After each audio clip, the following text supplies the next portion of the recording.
What's going on, everybody? I'm Kevin from Cigar Prop, and we're back at you for another video using WiseBond Deep Pour Epoxy. Alright, so I was on one of the pen turning groups today, and someone says, hey, anybody ever make a pen blank from all their acrylic shavings? A few people's like, yeah, hey, I made one, didn't turn out the way I liked, and yet nobody really had any good pictures. And then one person chimed in, yeah, I think so-and-so did it, but nobody could find the video, I guess. I couldn't find the video, so I'm like, you know what? I'm just going to make one myself, see what happens.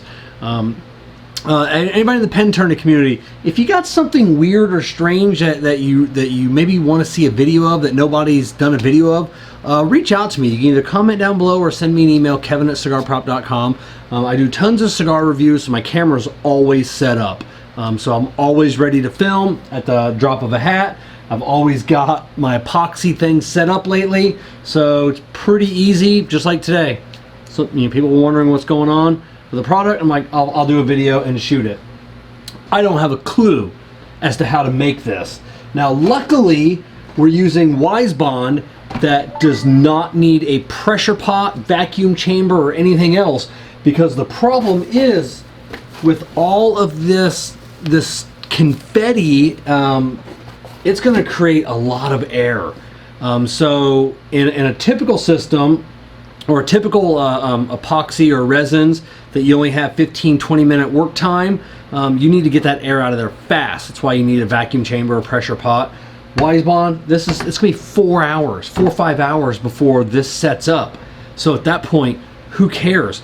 All of the air that was in there is going to be out. Now, on this one, I'm gonna come in occasionally and shake this up a little bit, just to release any trapped air that still may be in there. So I'm assuming I should do this as a clear. I thought about drizzling in some color, but I really want to see what the clear looks like. So I don't know. All we're gonna do is just throw, I've got some real fine shavings that have settled to the bottom. Let me put those in there. I don't want that chunk that's in there. Now I'm also going to do this because the one thing that someone did mention, I'm really gonna pack this down, is that their confetti floated to the top. So I'm gonna do this in at least 2 pours. So I'm gonna mix up a little bit, pour it in, and then leave that hardened. What that will do, so some may float a little bit, but there'll be so much in here. What it'll allow me to do, if the resin goes underneath, I'll be able to take some weights. This is just some other epoxy, and I'll be able to put it on top and then hold down any bits that, if it wants to float. But I'm thinking if I do a little bit, maybe drizzle it in there, it'll sink, but it'll grab a hold of everything and keep it down. Then when I go to do my second pour, I can pour all the way to the top and it'll be fine. Now, the great thing with WiseBond is epoxy sticks to epoxy. So I'll be able to do 2 pours, and since it's clear, you'll never be able to see a line. It'll just all become one epoxy. So that's what's gonna be great. So I'm going to go ahead and mix up some epoxy. WiseBond's 2-to-1. So I got these graduated cups. So these things are great. It says 2, and then it says 1, and then 1. So super easy to follow. I get these. I'm out. I'm waiting on. That's why this one's a little bit broke. I'm waiting for my Amazon order that'll be here tomorrow with some more cups. Super cheap on Amazon. I'll put a link down below if you're, I don't know what you're using, but this is what I'm using. They seem to be work pretty good, so I've just been using those. I also got some new stir sticks coming. These are covered in epoxy. God, you stir sticks. I bought like 40 of them, but I could have bought 1,000 for just as cheap as 40, and I'm like, well, 40 will take me forever. Who the hell needs 1,000 laying around? So if you need stir sticks, I'll leave that link down below too. So I'm gonna go ahead and get this mixed up. we'll come back as I'm pouring it in so you can kind of see that process. All right, so we're back. It's been, let me turn my timer off, almost 3 hours. So this is thickened up pretty good, starting to get a little warm, so which is good. So I think we're just going to, we're just going to pour it in, and then just see what happens. I want to get every last piece covered because I kind of want them all to stick together.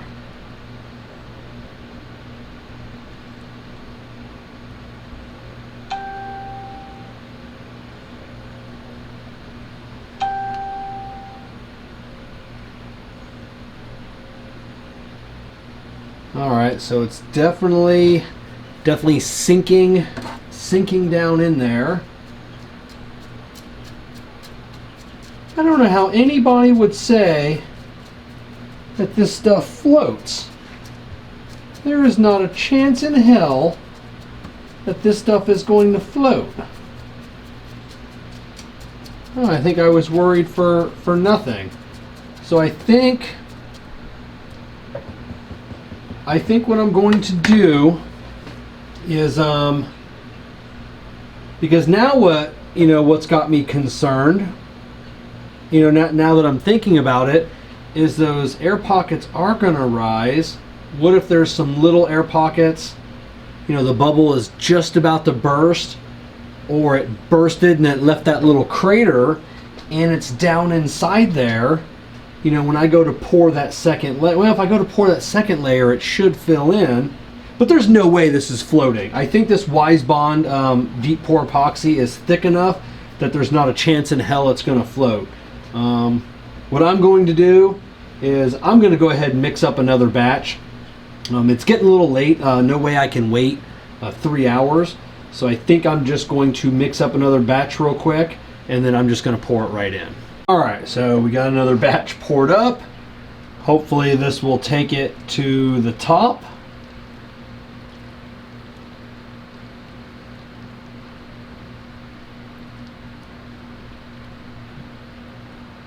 Which it did. So basically what we have is I did the if you're in the description below, I'll leave like the Amazon link to like this little soap mold I got. I definitely want to eventually get another one, like maybe something a little smaller or like a custom made one. But if you're looking to do this on the cheap, and then on these little cups, they're in the description below. I did the 2 to 1 to 1, and I did the 5. So I did that twice, and that filled it up perfectly.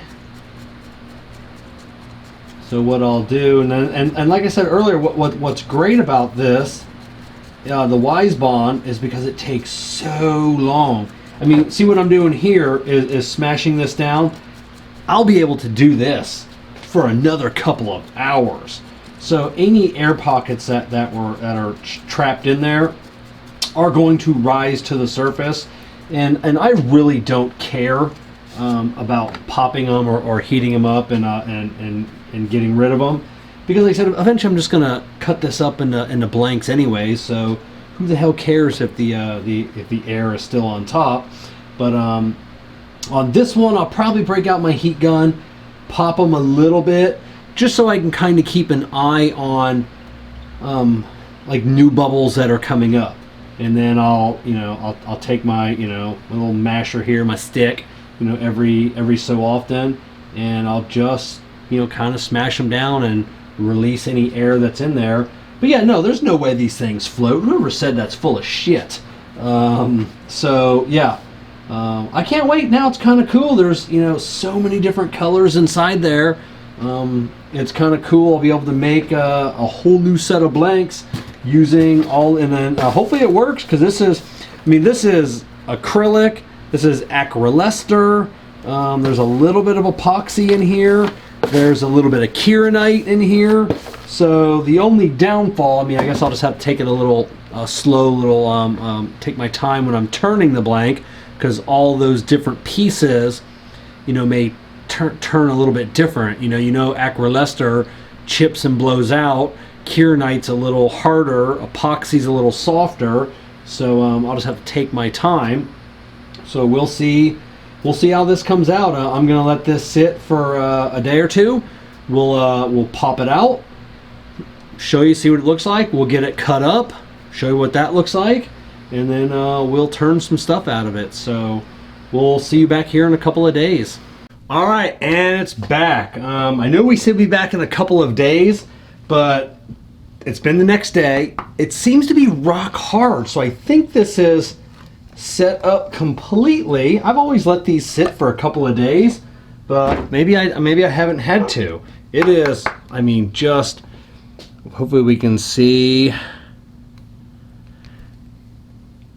How cool is that? You know, zero air pockets from what I can see, or air bubbles. So everything looks good. Obviously we won't know until we cut into it. And like I said, none, you can see none floated. So that's a myth. And I'm absolutely stoked at to get these cut up and get them turning. So let's go ahead and get the bandsaw set up, and I'll get these marked and we'll get these turned. All right, I got everything set up. We're gonna cut 1 inch wide blanks, and we'll see how this goes.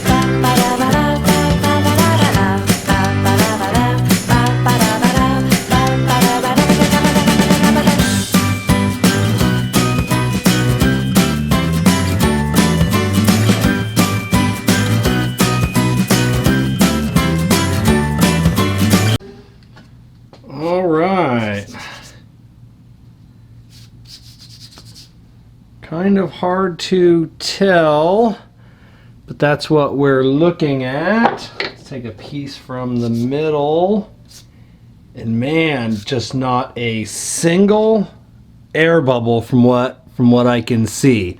I don't know, there's, yeah, maybe just a void or two.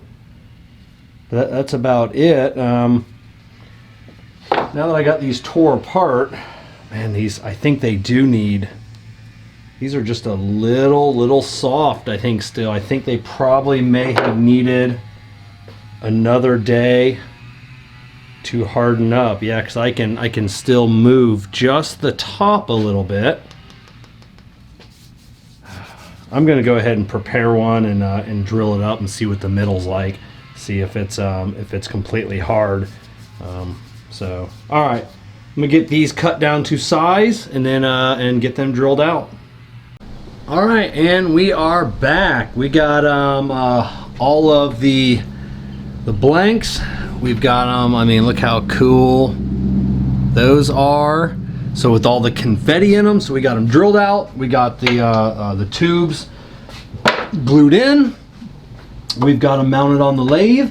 And then we are going to turn one of these or a couple of them and see what they look like.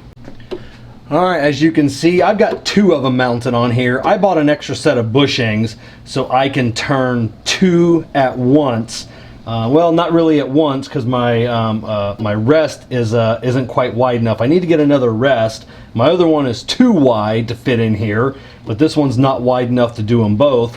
So I'll just obviously have to move the rest over to do the next one, but which is fine. It still beats taking everything completely off just to put a single one back on.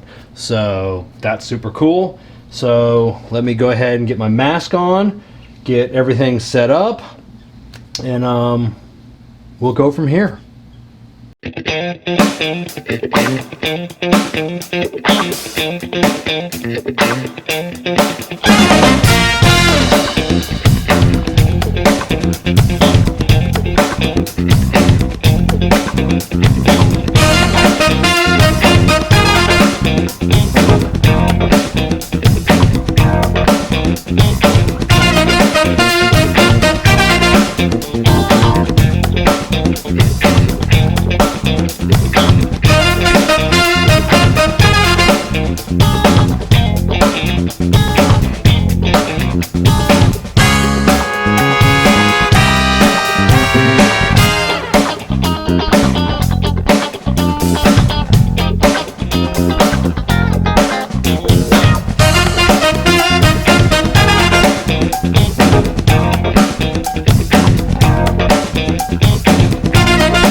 so we got the pieces turned down.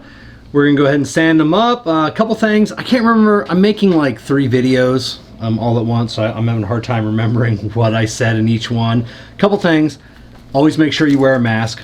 This epoxy, it creates super fine dust, and I know it bothers me. Even if it doesn't bother you long term, you should always be wearing a mask.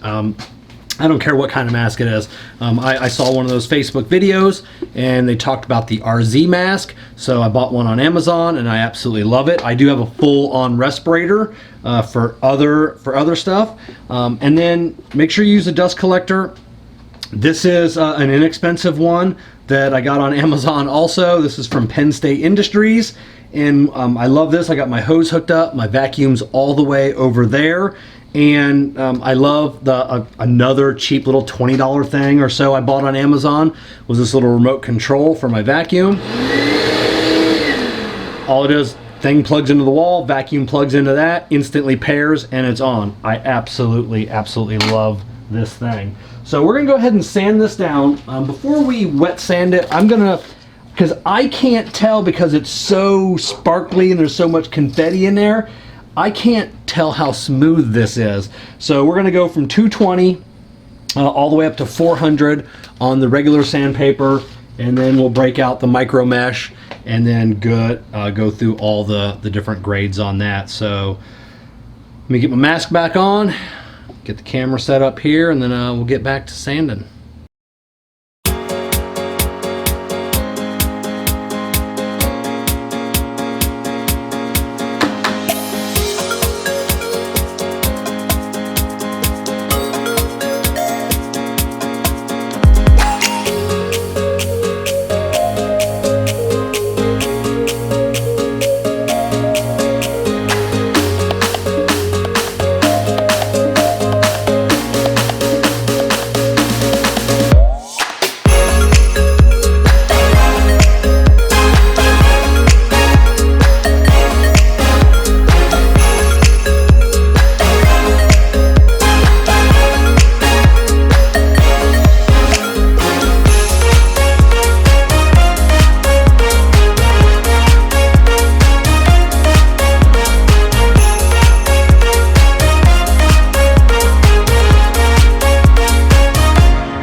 Alright, so we've got them all completely smooth, and there are just a couple of little like pinholes. And that's the only thing I was worried about. You know, if you had a really small piece, whether it would create a pinhole or not, and it looks like it has a little bit. So we're gonna go ahead and get our micro mesh out and polish this.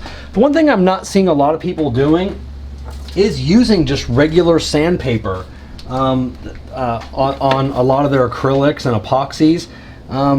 It beats taking your tool and trying to really smooth out and get a super fine finish on here, because the more you're taking your tool on here, the more chances you have of digging in and ruining your project. I get it to the shape I want and then just stop.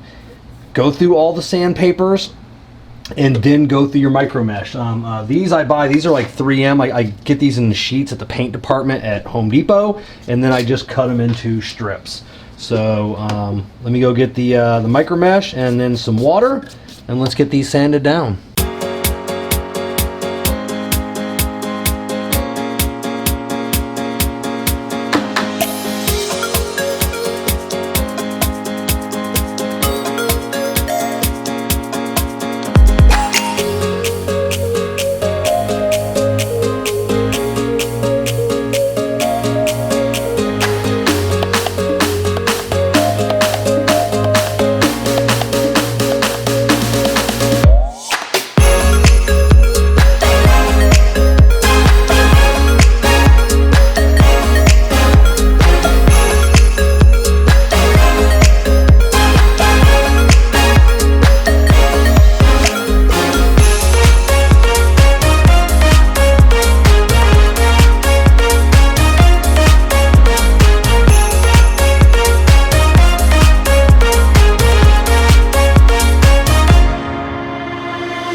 Alright, we got them all turned down.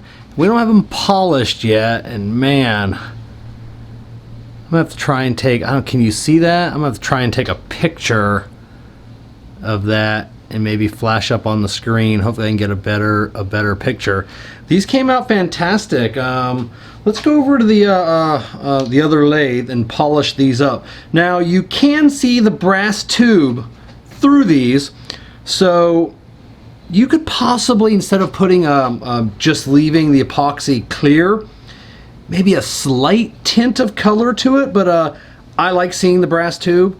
You could paint the brass tube, but I think I would leave it, you know, because the sun shining all the way through it and then glinting off that brass tube kind of makes it look pretty cool. Some people might think it's cheesy to see the brass tube in the middle. I like brass. Plus, the more work you put into it, the more you'll have to charge for it. We all generate an X amount of the confetti from all the acrylics and everything else. So why not save it, pack it, and then I'm thinking next time, because you saw how I packed it into the mold, I would possibly try and compact it even more. Like compact it, let it put a big weight on it, maybe let it set overnight, and then put some more on it and try and get it absolutely as thick as humanly possible, you know, and then pour the epoxy. So it might make it a little bit more dense. So that's kind of a cool thing that can be done.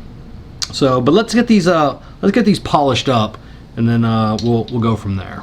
All right, so we're at my other backup lathe. I just use this for a little bit of sanding on some stuff, mainly just polishing. I got a great deal on the jet lathe, so I decided to keep my old the Penn State, the Turn Crafter. I used to always polish everything up over on the lathe, you know, with the automotive polish like everybody else is doing. But now I just find it easier to, because I'm always turning a dozen things at a time, is just set them off to the side and then bring them over here. And I have a little bit more control and I can really get in there pretty good. I use this a little different. You're supposed to, you get, you know, the blue and then the white. So generally you're supposed to go white, blue, and then this one stays empty just to buff it off. I went reverse, blue and then white. I don't know, I've just been buffing for a long time on different stuff, so I just feel that those wheels are a little bit easier that way. So we go ahead, and because I've got this, I keep just a piece of cardboard back here from flinging the stuff on, and then I gotta get ready. I gotta tuck this thing in, then I wear a face shield because it does fling little, not product, but little furries everywhere, and they just stick to the old beard. So let's go ahead and get these polished up.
we got them polished up.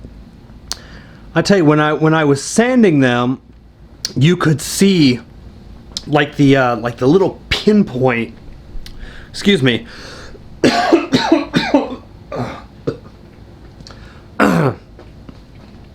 You could see like the little pinpoint voids, and there was only a couple. But now that this is completely sanded, completely polished, with all of the, just all the speckles and everything that's in there, I'll tell you what, I don't think I could pick them out. I mean, they're almost invisible. So how cool is that? You know, even with the sun hitting them just at the right angle, you know, I really can't pinpoint them. So that's kind of cool. If you're going to get a lathe mounted buffing system like this, one thing I got to get is I got to get a little piece of carpet or something to put underneath here. Every now and then you're going to launch one of these. And then the first place it usually goes is straight down right onto this metal deck. So either a piece of cardboard, but I was thinking like a little piece of indoor-outdoor carpet that I could roll up, keep in my box, but just put on there, just so if it, you know, when it does again fire down, it has a little bit more protection on there. A couple times I've had to take parts back over to the lathe and sand them smooth again, but doesn't happen too often, but it still happens. So, all right, so here's what we learned today. If you save all of your little confetti chips, combine them with WiseBond, which is a little bright, WiseBond Deep Pour Epoxy, you can actually make some cool ass blanks. And these are, since you're already using material that's left over, you already sold that material to another customer, so eventually this material's free. You're using, I would probably say, a third of the epoxy that you would normally use to pour if you're pouring a solid blank instead of adding material. So your cost per unit is way down. So these are, I mean, they're not the most beautiful and stunning pieces out there, but they are cool. I mean, you could definitely sell these at a much lower cost on your website if you're turning pens.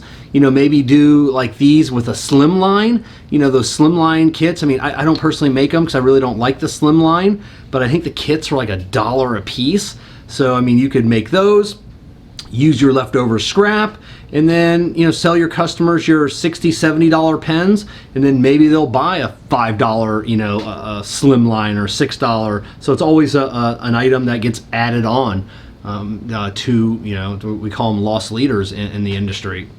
So that's it. So for all you people out there that wanted to know if you could use your scrap, yes, you can.